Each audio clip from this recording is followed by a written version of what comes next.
Finally મારા બીજા મહિનામાં તમારું સ્વાગત છે. તો બધાને જય શ્રી રામ. તો આપણે હવે જાવી ધાબા ઉપર. તો કેવો આપણે ધાબા ઉપર જાવી આપણો નજારો જોવા.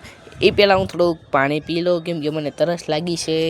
તો જોઈ શકો છો પાણી પી લો. તો હું તમને ધાબા ઉપરનો નજારો બતાડીશ કે કેવો છે મારા ધાબા ઉપર. તો જોઈ શકો છો હું ધાબા ઉપર આવી ગયો છું. હાલો હવે પગથિયા સગડી ધૂમ ધૂમ ધૂમ. હાલો હું પગથિયા સડી ગયો છું. તો જોઈ શકો છો અમારા ઘરે સોલાર છે, લાઇટ બિલ વધારે આવે છે એટલે. તો જોઈ શકો છો. તો હાલા હું તમને નજારો બતાડું, ઊભા રહો મારા ઘરનો. તો જોઈ શકો છો મારો નજારો એટલો છે. જોયો તમે અમારા ઘરનો નજારો. તો જોઈ શકો છો આવો કંઈક છે અમારો ઘરનો નજારો. સોલાર છે, ઘણું છે. ઓલો અમારો ઇકો છે, કોંગ્રેચ્યુલેશન કહી દો, થોડાક દી પહેલાં જોડાયો છે. કંઈક આવો છે અમારા ઘરનો નજારો. અમારે અહીંયા ખીયર પહેલાં પતંગ સીગવા મને જોઈ શકો છો તમે. આજનો મિની બ્લોગ એટલો જ છે. તો લાઈક શેર સબસ્ક્રાઈબ કરી દેજો. નકર તો હું નહીં નકર મિની બ્લોગ મૂકું.